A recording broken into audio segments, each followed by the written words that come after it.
been a while since I spoke to you, but it's great to be chatting with you again. You have a very big, very exciting opportunity coming up in about a week. You'll be fighting John Wayne Parr, a Muay Thai legend in his retirement fight. Few days out from fight night now. How are you feeling? I feel good, I'm excited to be part of the a decade fight for one championship, and it's a rare opportunity to be fighting a legend in Januin Park as his retirement fight. hmm So I'm guessing, I may be wrong, but I'm guessing this wasn't an opportunity you were expecting from one championship originally. What was your reaction when they called you and said, "Do you want to fight John Wayne Parr in Muay Thai in his retirement fight?"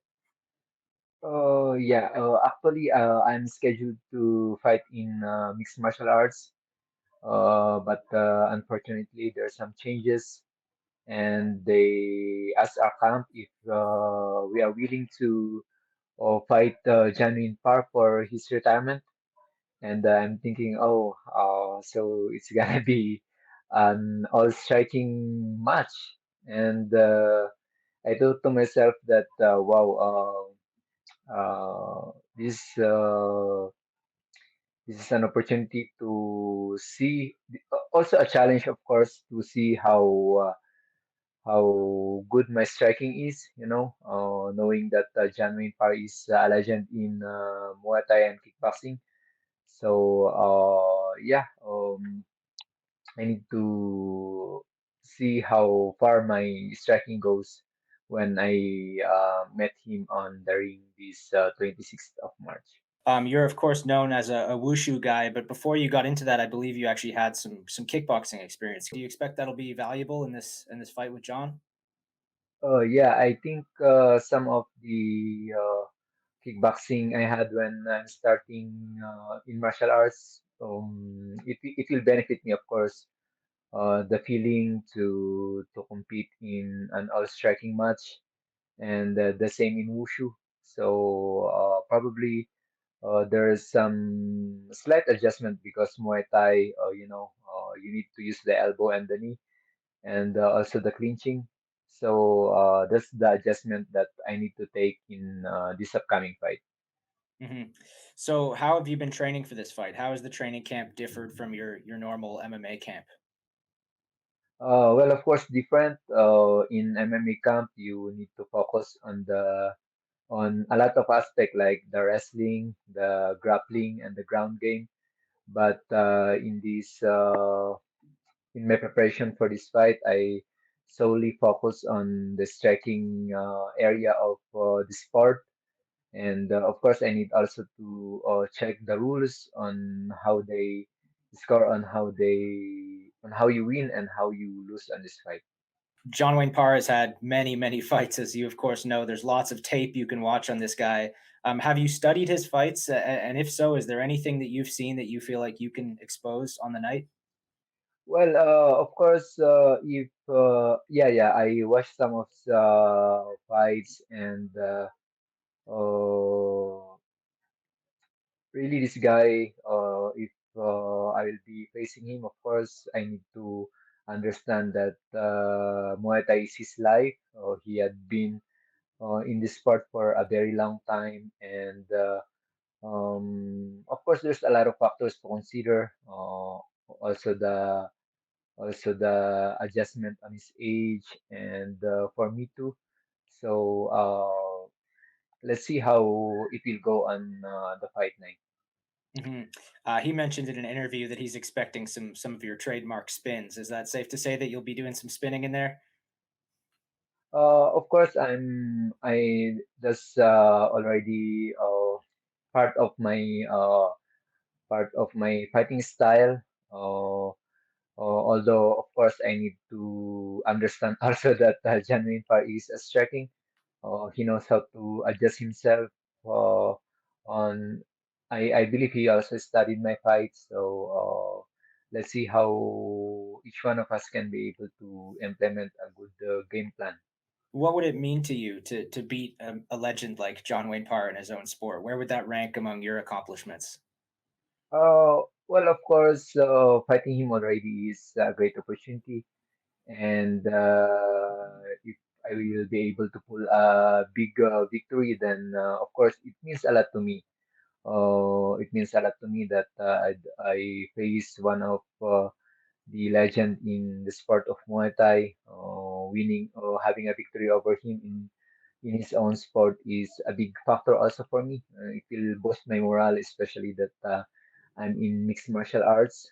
So it will give a big impact to my confidence as I compete in mixed martial arts. I'm sure. On that note, if you win this fight, what would be next for you? Would you go back to mixed martial arts, or would you maybe consider doing some more super series bouts? For now, I need to assess myself first after the fight.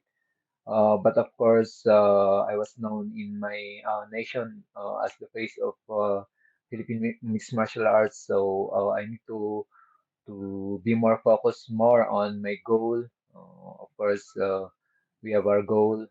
If I can be able to pull again another title shot, then that would be great. But of course, I know the way going there. It's not that easy. It's very hard, but I think my eyes in MMA is not yet done. I'm still there, and I need to do all this stuff to improve.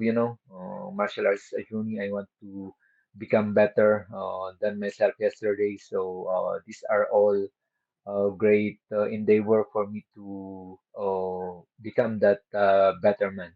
This, of course, is part of One Championship's 10th anniversary show. Now, you actually headlined One Championship's first show back in 2011. You have been there for the entire time, which is really amazing. Um, Looking back on that first show that you headlined, did you ever imagine you'd still be here in 10 years? Fighting in Muay Thai? Well, I wasn't able to expect that I'm still here, of course, knowing that we don't know our time is.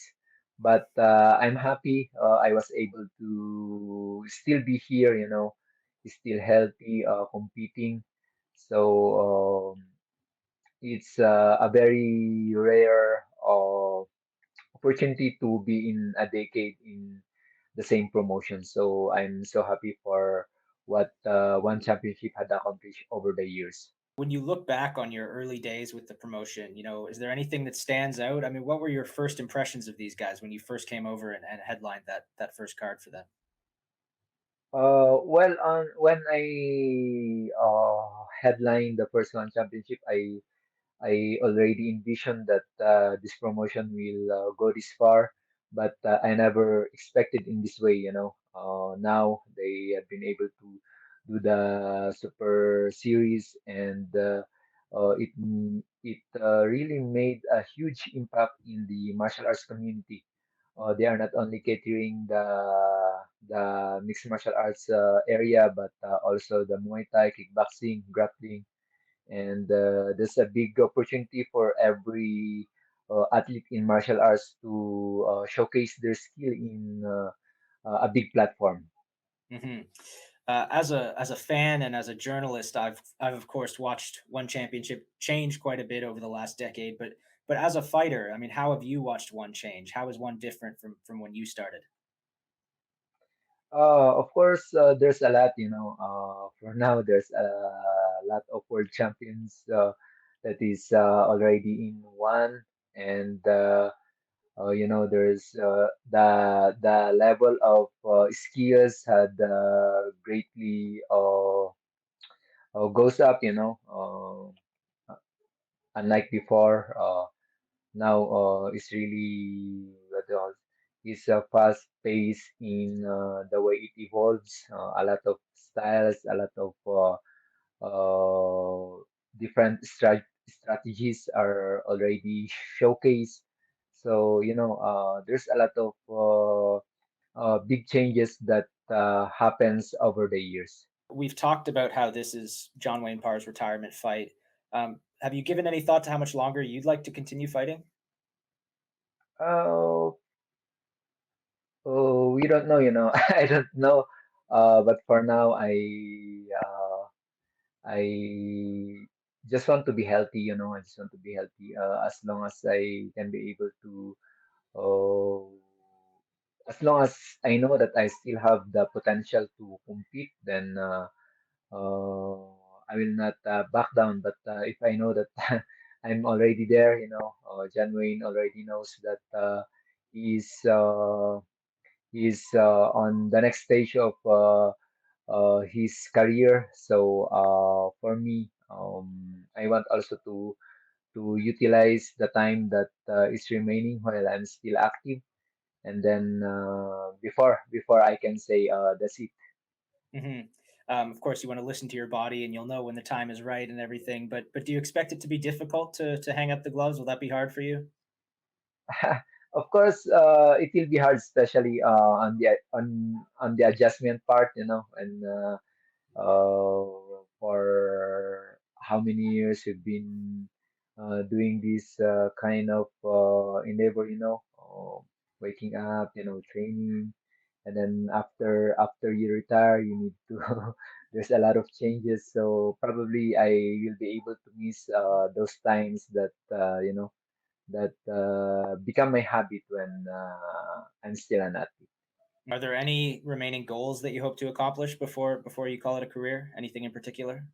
Uh, of course, the number one thing that I want as a martial artist is to see more young athletes, rising up, especially in this nation. I know there's a lot of talents out there, and if I can be able to see more athletes ready to compete in a big stage, then I know I can be able to pass the baton to them and then say, probably I'll go to another area of doing things in the same sport.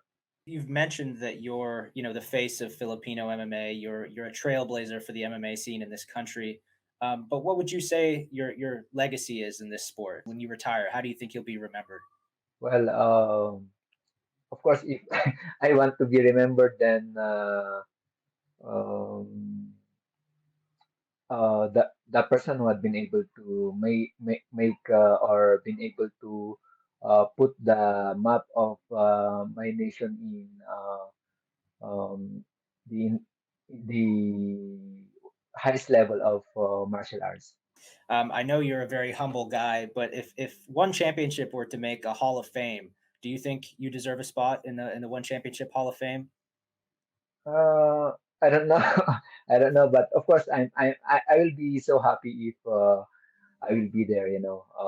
Not just because you've been here for a long time, but because you inspired a lot of young athletes to be a champion also. What would you say is the key to your longevity all of this time, Edward? How are you able to keep performing at the highest level? I think the sense of purpose, that I'm in this sport.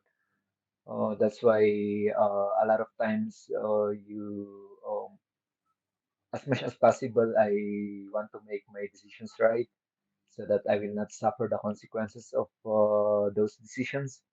I think that's one of the greatest factor why I'm still here. It gives me the discipline not to do the habits that will ruin my body, of course, in this sport. Let's circle back to your fight. Any particular way you see your fight with John Wayne Parr going? Uh, of course, I really want to win also in this fight, but it depends on how I will be able to feel him on the cage. I've been doing mixed martial arts for almost a decade now, and I will be shifting for Muay Thai. So it's just the adjustment that I need to overcome. If I can be able to overcome that, I know I can be able to get the win.